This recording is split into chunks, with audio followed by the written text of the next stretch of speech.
Welcome to Wake Up HR, where we spotlight leaders redefining the function. I'm Dan Kaplan, Managing Director and HR Officers Practice Leader at ZRG. Throughout my career in executive search, I've been fortunate in meeting countless amazing people at all different stages of their career. And now I get to bring their stories and their insights into the spotlight where they belong. For our very first episode, I sit down with Kevin Cox, legendary CHRO and trusted advisor to boards and CEOs. We trace HR's evolution from personnel to true consigliere, why now is a golden moment for the function, and how board and CEO expectations are resetting the bar. Kevin shares the letter he'd write to his 30-year-old self, the feedback culture that shaped him at Pepsi, and a simple lens for the job: put the best team on the field and make the organization work as designed. We also tackle AI, why it's a tool, not a trophy, why ownership should be cross-functional and tied to growth, not just productivity, and how personal purpose keeps leaders grounded. Along the way, we also discuss practical habits for being planful, from cockpit checklists to bass guitar riffs, and what serving on boards teaches you about leading from the other side of the table. Kevin, it is such a pleasure to welcome you here. Thanks for joining. Hey, Dan, thank you. It's great to see you, and I appreciate being your inaugural subject here. I wish you a lot of luck with this podcast series. I'm looking forward to this. Thanks. We couldn't think of anyone better. So, Kevin, obviously you've had a stellar career in HR. You're now consulting, advising boards, advising CEOs. Take us back to the beginning. How'd you pick HR? Well, literally, maybe it picked me. I was in graduate school at the University of Georgia, and I was in a program that I realized soon after I joined wasn't for me. And I took an elective in what back then was called personnel. And I thought, this is the perfect fusion of business, which I loved, psychology, or how people or organizations work. Honestly, Dan, I didn't even know there was such a thing as HR. And I kind of heard the music or the angels sing and transferred to Michigan State and finished my master's there in HR. I was what I think today you'd call a straight through guy, no internships. I just went from one program to the other, and it's been a wonderful ride ever since. So let's talk about that. You started, it was called personnel. We've both been around long enough to have seen this journey from, and if you were to label them, it was personnel. Then it was the phase where we were saying, hey, we don't plan the company picnic. Then it was the cliche phase of we want a seat at the table. Then through your hard work and others, we saw CHROs become a true consigliere, courageous partner to a CEO. Talk about that journey, and then where do you see it as a function? I guess we've spent a lot of time together, Dan, because I couldn't say the premise of that any better. I do think those are the chapters, or at least the eras of HR that I lived through. And I think we're at a really interesting point right now. In fairness, I've said that probably 10 times over the last 20 years. I've said it's a golden age of HR. It is our time, if you want to think about it that way. I would love us to get, and some of us need to get past the kind of victimization of waiting for somebody to give us some authority or some responsibility that we don't really have. I think it's sort of there for the taking. And I feel like companies, beginning actually with boards of directors, there's a generation of board members right now who are young enough to have done their active years when HR was actually adding some value. So they're actually putting pressure on CEOs, I think, to, hey, are you sure you've got the right HR partner? I know you feel good about your CFO. I know you feel good about your supply chain lead. Do you really have the right partner in the HR seat? So board pressure in a good way is coming. CEOs, I think, are more clued into the possibilities and the potential than they ever have been. And even our peers, our colleagues in the C-suite, I think are expecting, needing, and asking for more than what they've had in the past. So I think it's a fantastic time to be in HR. And I know we're going to talk about some of the challenges that lie ahead. But if you're watching this and you're in this field, in my mind, you couldn't have picked a better time to be in it. So let's talk about that. You're part of a great mentor tree. You grew up in the heyday of HR at Pepsi, and then having been a CHRO at a young age, we're now in this moment where there's a greater expectation of HR than ever before. Are we ready? Is the function ready? Are the new leaders ready? What are you seeing out there? I don't think we've ever been ready, Dan. So my short answer would be probably not. But I think we rise to the challenge. I have never been ready for anything that I've been asked to do. I wasn't ready the first time a CEO took a chance on me and asked me to be his head of HR. I wasn't ready to switch industries and leave packaged goods at Pepsi and go to financial services at American Express and learn an entirely new industry. And I wasn't ready for the dumpster fire that I thought was GE when I joined Larry and the team there back in 2019. So in some ways, depends on your question, are we ready? Probably not as ready as we want to be or need to be. Are we able to rise to the challenge? I think many of us have a really good chance to do that. My friends and colleagues as well as I do, Dan.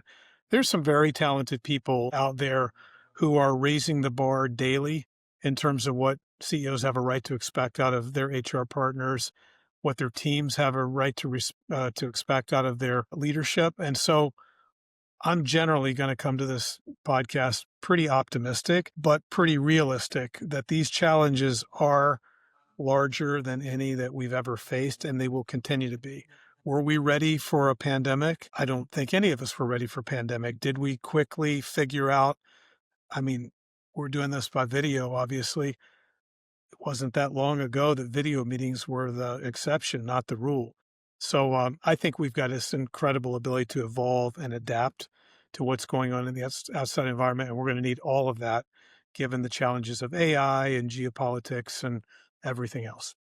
Sure. And I definitely want to dive into what the external market looks like, AI for HR. But even if step back, you talked about being the readiness for the first time a CEO gave you a shot. Obviously, you were a young head of HR, big branded business. If you could write a letter to your 29, 30-year-old self before you step into that first job, now that you've been three-time CHRO of big organizations. You've been founder of the Healthcare Transformation Alliance, chair of the CARS program, active with the National Academy. Now that you are as formed as you could ever be, and you have all that wisdom, what would you advise your 30-year-old self stepping into that first job? Well, I'll tell you two stories that are maybe embarrassing in retrospect, but they're honest and hopefully helpful to others on this podcast. I would say, dear Kevin, in your enthusiasm and your gratitude for being asked to be the CHRO partner to the CEO, don't forget about the rest of the team and don't get so enamored by that relationship that you lose sight of how that can actually be negative to the way the team operates laterally. You are part of a team and you might have a privileged relationship, which we all seek to have. You might want to be in the room where it happens, to quote Hamilton. You might be the last one to leave the room kind of thing, West Wing or some of those shows. But at the end of the day, these days in particular, the team is what matters. And you were a part of that team. And you might have high opinions of yourself or otherwise, but you cannot let that get in the way. And I made that mistake in my first CHRO job. And I didn't really realize it until I'd gone into it for a couple of years. And I vowed never to make that mistake again. And so when I joined American Express, I felt like I took a much more balanced approach to the relationship and the consigliere and such to a member of the executive team. That was an important lesson that I did not understand when I got my first opportunity. And the second embarrassing story I'll tell about myself is, so there I was, all revved up and incredibly excited and feeling like I had an HR function that was, craving leadership and looking for my leadership. And I had a CEO who came in. This was an IPO, by the way. This is when Pepsi Bottling Group IPO'd from PepsiCo. And I had a CEO who came in and said, okay, the first thing I want to do is throw all the HR stuff in the trash can. And I was offended by that. I mean, I remember to this day how upset or how angry I was at that. And I probably showed some of my immaturity and how I talked to him about that. But he was very resolute, he's very insistent, and I did what he asked me to do. What I didn't understand is what he wanted to do is, I think he used the terms, kind of military term, he wanted to field strip everything down to its core and only add back what added value. And his whole point is a little bit like cleaning out your closet, Dan. I don't know about your closet, but mine, there's some stuff in there that you haven't worn for a long time or sort of went out of fashion or it seemed like a good idea when you bought it. And from time to time, it's really healthy to clean out your closet. That's what Craig was asking me to do is clean out our functional closet. And he wasn't disrespecting HR.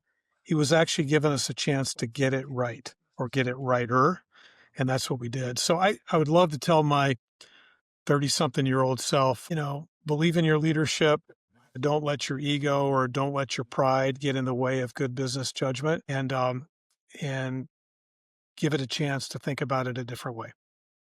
Fascinating. Great advice. And by the way, my family will tell you that Sunday nights when I would walk into their rooms, knock on the door with garbage bags was dreaded.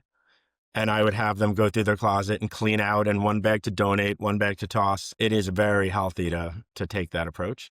I think somebody has a YouTube video out about the joy of a dumpster. If you ever want to go big on that, literally, there's no joy greater than parking a dumpster outside your And house or your filling it flat up. for a little bit and filling it up.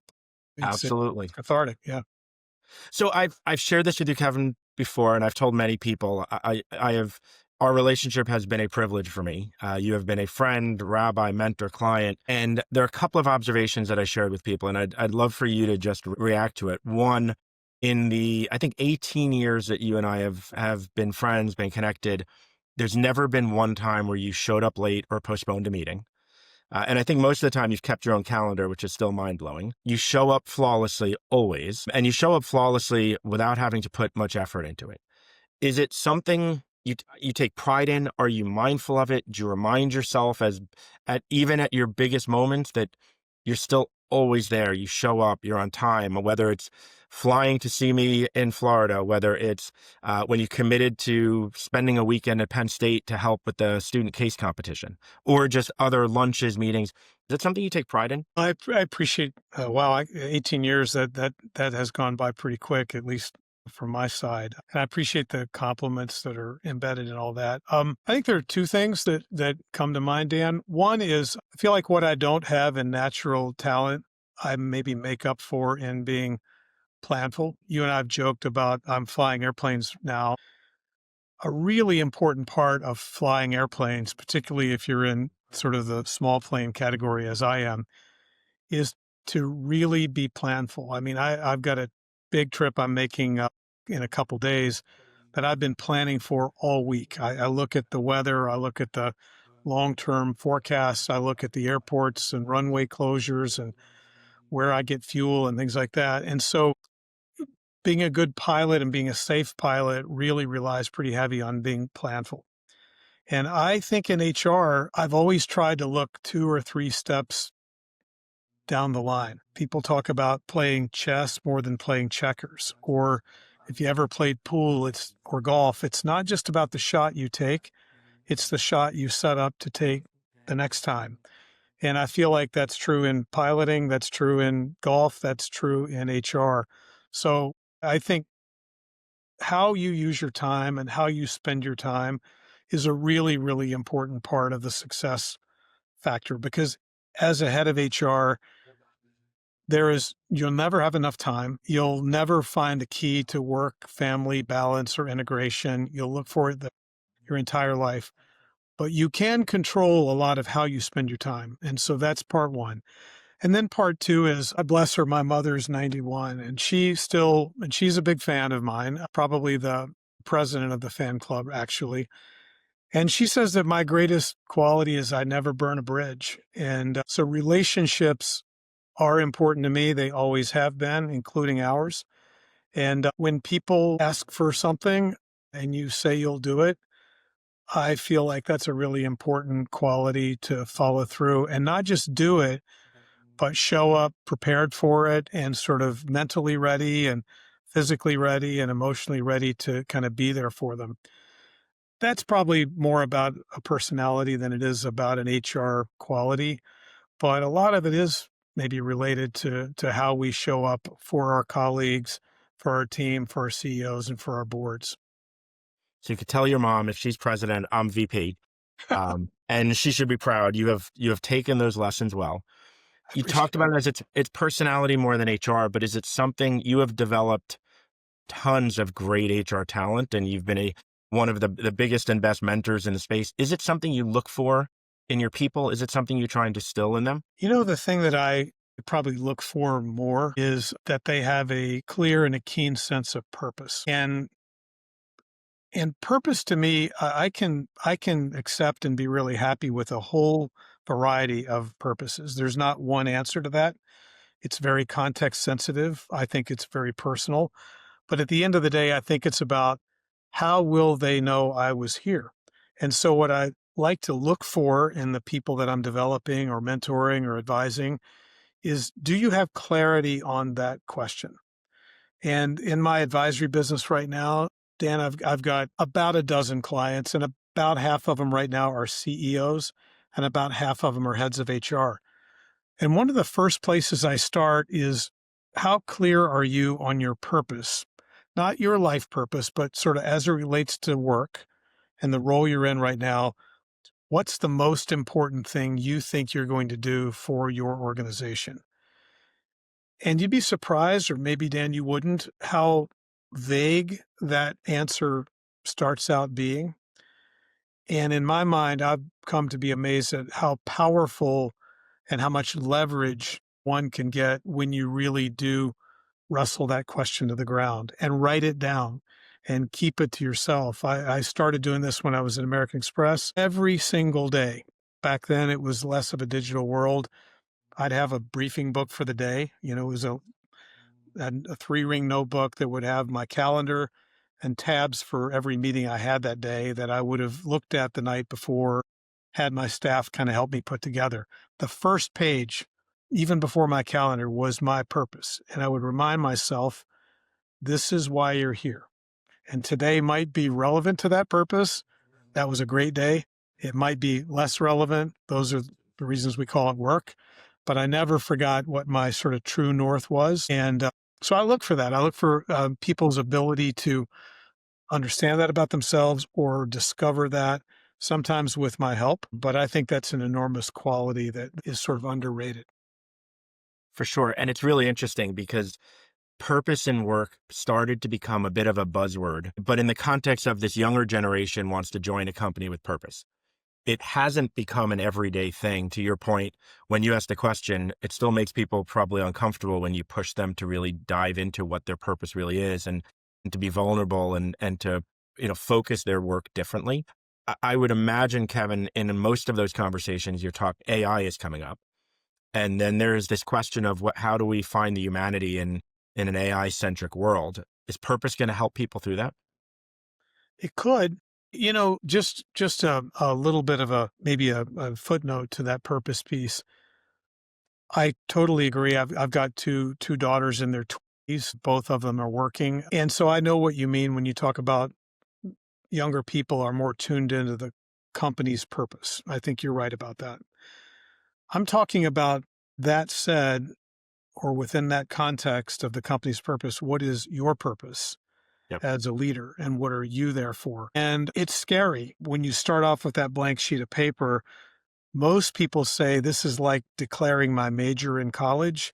Like, I feel you are restricting me. And my point is, aim small, miss small. Like, the tighter you are on the bullseye, you may not hit it exactly, but anything around it, you'll still get points for. But with no target, you don't really know if you're right, or you don't really know if you're wrong. So that's to me, the point about company purpose. Yes, important, but individual purpose, I think, as important, maybe even more important for that.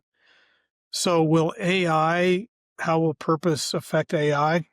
I sort of think that AI is going to be a real test of a company's culture. And I wish I were bright enough to give a textbook answer to this, but I think that there are companies that are going to look at AI like Darwin, survival of the fittest, and change or die. In other words, AI is going to revolutionize this function or this industry or this company, and those who make it make it, and those who don't, well, that's what Darwin talked about in evolution.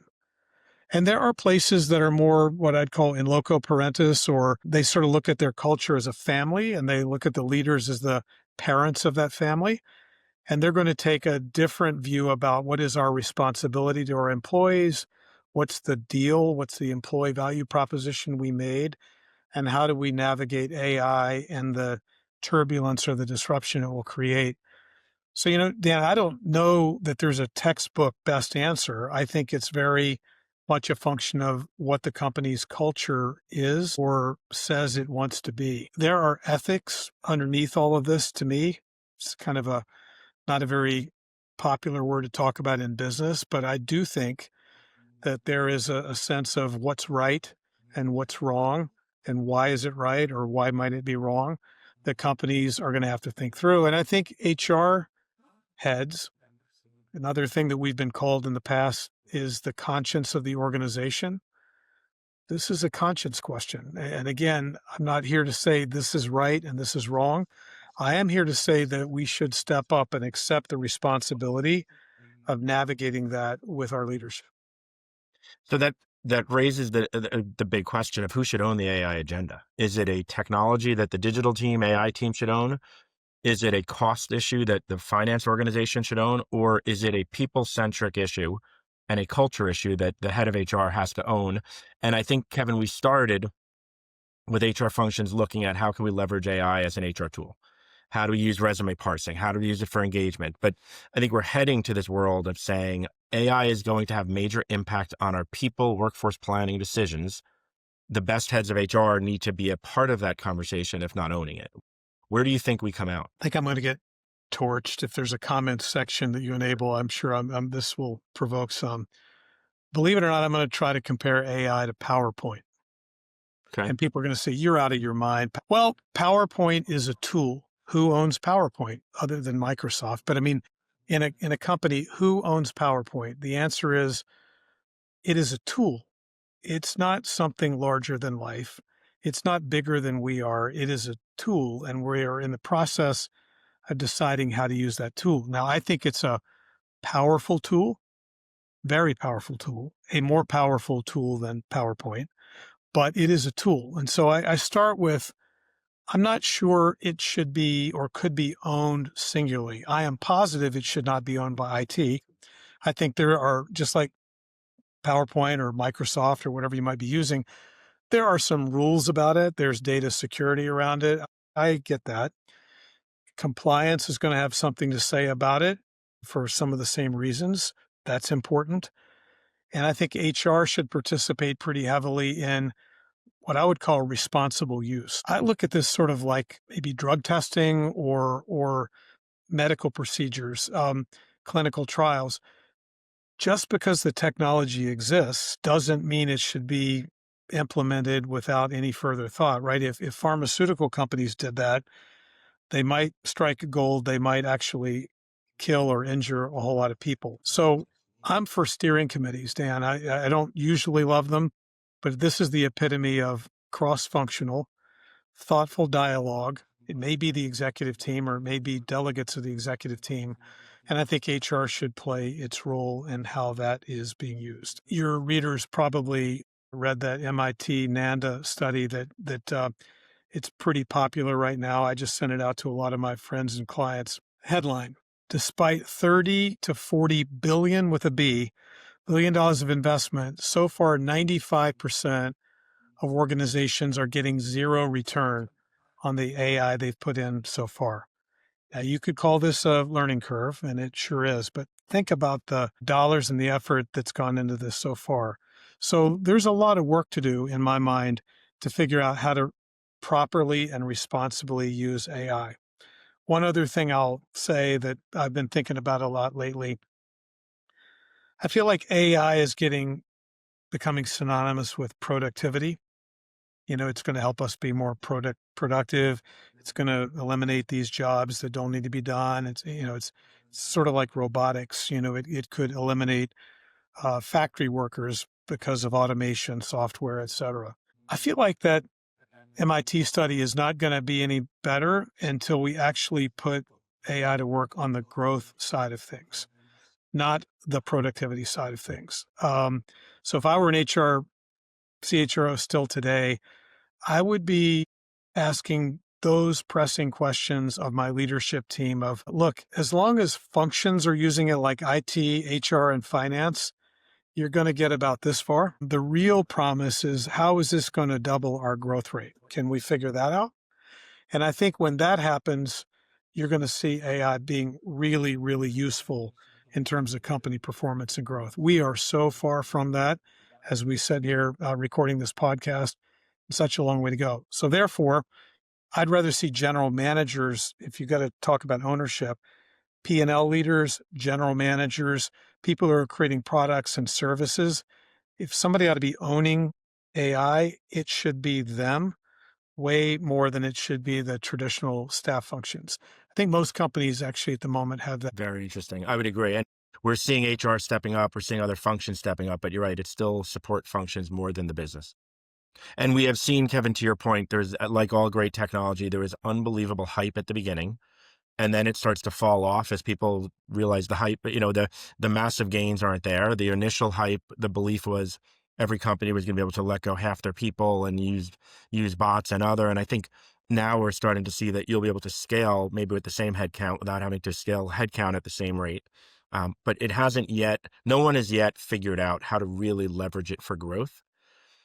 As you look out, Kevin, so a couple of dimensions to that. 2030, given everything you just shared about the importance of culture, the importance of growth, the importance of kind of creating, being the overseer, if you will, the guard of a company's conscience and other.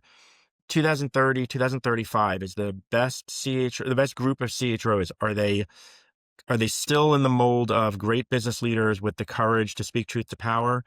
Are they technological visionaries who are focusing on how AI is going to drive workforce strategy and workforce planning to enable growth? Or are they the culture protectors? How do you think this shapes out? 2030 is not that far away. It may seem that way, but time seems to fly as this busy world keeps getting busier. Dan, I think that there are two enduring truths that if I really go back and I think about HR when I first started and HR today, I think we are here for two main reasons. One of them is to maximize the talent package that we put on the field. The way sports teams think about it, like we're in charge of putting a competitive team on the field relative to the coaching game plan, relative to the owner's wishes and expectations. First, we've got to put the right talent on the field. And second, we've got to make our organizations operate as they were designed to do. So I think about, and I'm pretty proud of that work on the world-class CHRO model. You and I have talked about that. But if you pull way back, like to 30,000 feet, isn't it true that that's what really HR is supposed to do? Best team wins and make organizations work as they were designed to work. And smart guy told me one time they never do, right? You can draw it any way you want. No structure is perfect. No matter what you design, immediately the following day, you get drift from your organizational intent. So I think those are our two enduring roles and our two enduring purposes. So AI probably will affect both of those. I think we will still be in 2030 or 2035. It'll be a different talent package that we need because of the impact of AI. So we'll be recruiting different talent. We'll need to be self-developing different talent. So a lot to think about and a lot to work on there. And I think organizations will change how they work, pretty fundamentally how they work. How information is moved, how it's shared. The starting point of a project, in my mind, should be much higher, given how quickly you can sort of know all there is to know in the world about this subject. To me, you're diving off of a much higher platform because of AI, and you need far less resources developing those ideas and thoughts and more resources kind of governing where they should go and pointing in the right direction. So I think our role will continue to evolve. It always has. I think it always will. I don't think this is implied in your question. I wouldn't be freaking out about it. If I were in HR, I would be embracing it and I would be sort of playing chess, thinking a couple steps ahead and where is this likely to go? So there's so much to unpack there. I do find it really interesting that anyone who has grown up learning HR under you talks about your focus on business performance, the competitive landscape. And you talked about putting the best team out there. Did you learn it because you started your career at Pepsi and there was the competitive drive, Pepsi versus Coke? And obviously you learned under Finer and other great HR leaders. Is that where you had this idea instilled in your mind that even HR needs to be a commercially oriented, externally focused vehicle? It is. Um, and you're right. I spent 16 years in the Pepsi system, Dan, and I think I loved every single year of that. Some were harder than others, but it's funny. There's an HBR article that Andy Pearson wrote. Andy was the president of PepsiCo, wasn't an HR guy. Was the president of PepsiCo. And 87 is the year I got my master's degree. So coincidentally, I remember reading that as I was beginning to think about working at Pepsi. And in it, the name of the article, I believe, if I remember this right, is Muscle Building the Organization. And it's a letter that he, as kind of a CEO, is writing to other CEOs. And one of the big sections of the article talks about making human resources a more valuable partner. In my mind, and I'm sure I'm a little bit Pepsi biased here, it sort of heralded the modern age of HR. I think that is the moment we moved out of personnel and administration into being talent scouts and muscle building the organization, the name of his article. And man, I was so lucky. I didn't realize it at the time, but we were sort of on a quest. I mean, it was Camelot in terms of how we thought about it. We had leaders who were holding us to really high standards, both business leaders and HR leaders, like Mike, as you mentioned. And so I learned it that way, and I didn't know any differently. And the biggest surprise to me is when I actually left the Pepsi system, because I thought probably that's how we do it everywhere.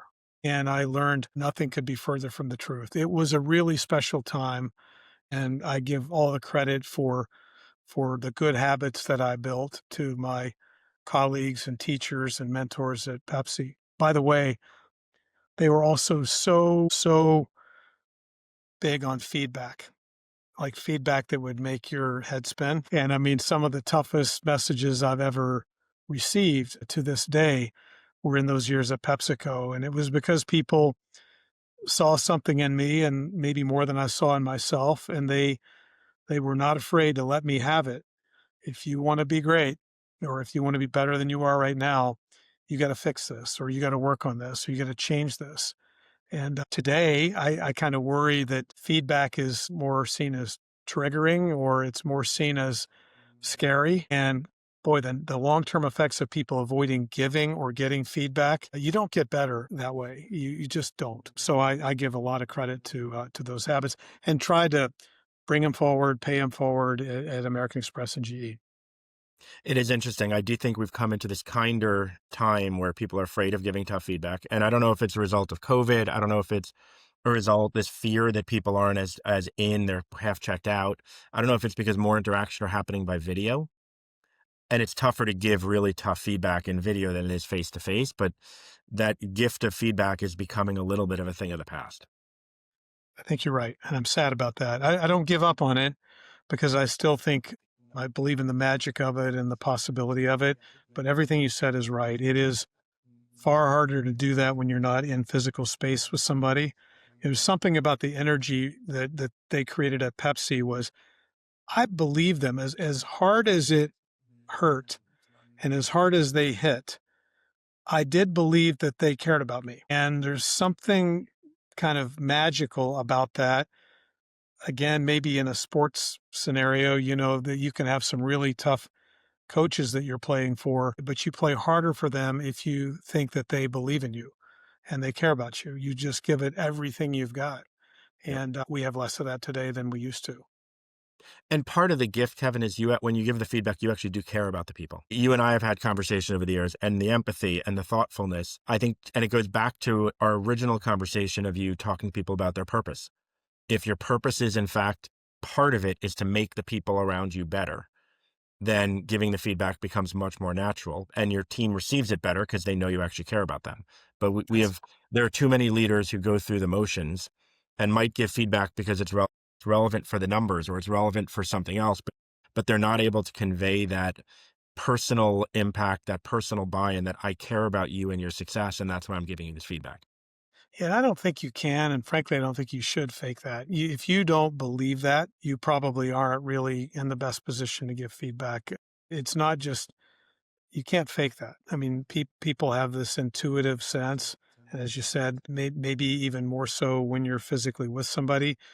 Are they telling me this for their benefit or for my benefit? And are they setting me up for some bad news that's to come, or are they really, really believing I can do something more than I've done before? That stuff comes from the heart or the soul. Yes. And knowing Finer as I do, I can imagine some of those early feedback conversations. I think some of the toughest feedback conversations I've ever had were with Mike, and you never forget them. And the lessons are enduring. Yeah, I don't think the statute of limitations on that ever expires. It's not like 7 years. So I'll have to plead the fifth on that. And those who know, know. For sure. And those who know are shaking right now, remembering remembering their conversations. So we talked a lot about your views of the world. We talked about your advisory business and how you manage your time and how you're planful and how part of the gift is you show up seeming like you didn't have to prepare. It's just natural. Talk about the personal life. You've been in big high stakes roles. I know at American Express you became a great a bassist guitarist. At GE you've become a pilot. Is that for just hobbies, just interest? Is it partly for your own mental well-being? You make sure to challenge yourself with new things. And as you think about that in the context of the job is the hardest it's ever been, new CHROs are stepping into a tough pressure cooker of a role. We're seeing designated successors saying, hey, the job is too tough. I'm not going to step up for it. Did you do it for just to keep yourself fresh and sane, or just because you have lots of interests and hobbies? I think there's probably two reasons for that. I've became certified in the Hogan assessment material a short time ago. And so I've been actually administering Hogan's to my clients as part of the initial kind of intake. And so my Hogan, on the dimension of learning approach, I'm sort of like in the 90s of learning approach. And that essentially just means a lot of respect for learning new things, high levels of curiosity, interested in how the world works, kind of what you might call a lifelong learner. So I think part of it is it's just for whatever reason, I don't know how it got there. It's deep in my bloodstream. So that's part of it. The other part of it is I do think these jobs are so demanding and so consuming that you have to find a way to pull out of it for some period of time. And I think if you do that, if you step away from it, you maybe regain perspective or you regain altitude. I promise you, I learned to fly at a old age for pilots, and it's hard. Well, just like everything else, learning a language or something like that, the older you get, the harder it is to rewire your brain. But I'll tell you, when that cockpit door slams shut, I had to turn off what was going on at GE in that period of time. I had to, or I really would have been a dangerous aviator. And the act of doing that for that hour and a half lesson or whatever that might be was important on both fronts. Important to me in the airplane at that moment, and important for me to kind of shut it all off, refocus on something different. And maybe on the drive back from the airport when that lesson was over, I might start to think about GE problem a little differently than I would have thought if I was just sitting there grinding on the same thing over and over again. You're way too generous on my guitar skills, but same thing, Dan. I used to, before video, I used to sit on board conference calls when there was, again, no video, put the thing on mute, and I would listen to the call and I would practice my chords. And, I would hear the meeting differently when I was playing subconsciously in my head. And I think I would become a little bit better playing guitar. I would be less mechanical about it. You'd sort of learn to play with instinct. So it's this combination of this challenge. I love challenge. I love learning. And I think the space, some people go for hikes, bike rides, Pelotons, treadmills, ellipticals, climbing mountains, whatever that might be, whatever your jam is. I think it's important that you set aside the time and the space for that and don't keep putting it off. I think it'll make you a healthier person, probably a better spouse or partner and father or mother. And I think it'll make you a better executive. Last question, Kevin. You mentioned sitting in on board calls. Every head of HR wants to be on a board. It's become a topic for years. You've sat on a half a dozen of them. How did sitting on those boards make you a better HR leader? What are one or two lessons you learned from those experiences that have made you a better person, better business leader, better CEO? Uh, Seeing something from the other side of the table is a game changer. And I remember, again, this is true confessions of Kevin time. I remember in the early days of being a CHRO when a board member would ask me a question and maybe even make an insinuation, ask the question more as an accusation than a question.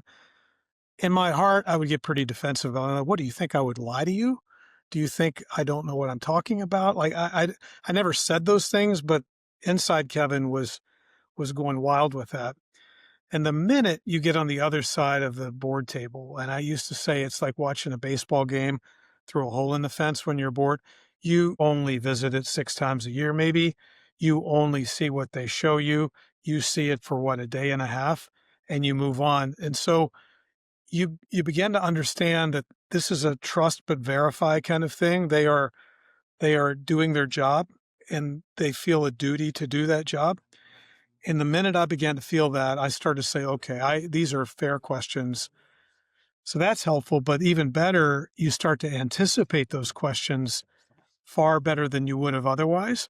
And you sort of begin to write to the audience. You say, this is what they're going to ask, and this is how we either preempt it or have a really, really strong, credible, authoritative answer when they ask it. So it absolutely helped me see things better as an HR person. By the way, I gave this advice to a client last week. They want to get on a board. They don't know how to do that. And I said to her, "Are you active in any not-for-profit boards?" And they said, "No, not really." And I said, "Well, one of the things that I did way back then is I joined a not-for-profit board. It happened to be a charity based on traumatic brain injury or acquired brain injuries and how to help people live as independently as they could. The point of that, though, is on the board, you had everybody from psychologists and physicians who might treat those conditions. You had philanthropists who were just at large good people that wanted to help. And you had family members like mothers or fathers of somebody who had a motorcycle accident or a horseback riding accident. And in learning how to navigate a board that is unified only in the purpose of that board meeting, but come at it very differently, is incredible muscle building practice. I mean, and I became ultimately chairman of that board, and I learned so much. I'd like to say I helped the consumers, as we called them on that charity, the consumers and their families through what we did philanthropically and otherwise. But vocationally, I feel like I learned how to be a board member in a not-for-profit setting, most of which was really transferable over to being on a board. What's really interesting, Kevin, and it's consistent with everything else about you, is you talk about it from the context of learning. It's not, I hear people talk about joining a nonprofit board, hoping that it gets them in the club and leads to the public company board. But too many don't think about it in the context of everything should be a learning experience. And how do I get better? And how does it make me better at my day job, which ultimately might make me a better director? So, Kevin, I feel like we could talk for hours, and we have, thank God, over the years. But this has been remarkable. It's been great to have a little glimpse into the Kevin that people don't necessarily see every day. You have been and are a renaissance man in the world of HR, and you have been one of the sort of beacons of light, the North Star of what great should look like. So on behalf of the function and the profession, thank you. Thank you for joining. Thank you for sharing so openly and honestly. Again, we couldn't think of a better person to be our guest for the first ever episode, but so thank you. Thanks for your time. Thanks for sharing. Thanks for your friendship. And for anyone who's listening, please feel free. You could download this on your favorite podcast platform. And as always, all episodes will be available on zrgpartners.com. Kevin, thank you so much. Dan, thank you. It was my pleasure. I really enjoyed it. Good luck with the podcast. Good luck at ZRG. And I look forward to our next lunch somewhere when I fly and see you in Florida.